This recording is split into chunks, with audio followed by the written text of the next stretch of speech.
সস্তায় সাধারণ travel adapter কিনে আপনার লাখ টাকার ডিভাইসকে ঝুঁকির মধ্যে ফেলছেন না তো? হ্যাঁ, ঠিকই শুনেছেন।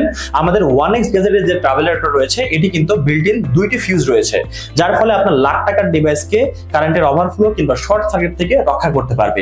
এছাড়া এতে রয়েছে টোটাল 4টি পোর্ট, 2টি ইউএসবি এবং 2টি টাইপ সি, যার মাধ্যমে আপনি স্মার্টফোন, স্মার্ট ওয়াচ এবং আপনার ল্যাপটপকে সহজেই একসাথে চার্জিং করতে পারবেন। আপনাকে এক্সট্রা কোনো চার্জার ক্যারি করার কোনো প্রয়োজন নেই। এছাড়া এটি খুবই কম্প্যাক্ট ডিজাইন, যার কারণে আপনি আপনার ব্যাগের মধ্যে সহজে ব্যবহার করতে পারবেন। এবং ইউরোপ আমেরিকার মতো দেশগুলোতে কিন্তু আলাদা আলাদা চার্জিং পোর্ট থাকে, যার কারণে অনেক সময় আপনার চার্জারগুলো সেখানে প্লাগিং করতে পারেন না। এটি কিন্তু 150টি দেশে প্লাগিং করার সুবিধা দিচ্ছে আলাদা আলাদা প্লাগিং পোর্টের মাধ্যমে, যার কারণে আপনি পৃথিবীর সব জায়গাতে এটা ব্যবহার করতে পারবেন। অর্থাৎ আপনি যদি একবার 1x গ্যাজেট থেকে এই ইউনিভার্সাল ট্রাভেল অ্যাডাপ্টার কিনেন, আপনি গোটা পৃথিবী ঘুরে বেড়াবেন একবারে নিশ্চিন্তে। তাই ঝটপট অর্ডার করতে নিচের দেওয়া স্বপ্ন বাটনে ক্লিক করুন আর থাকুন নিশ্চিন্তে। ধন্যবাদ।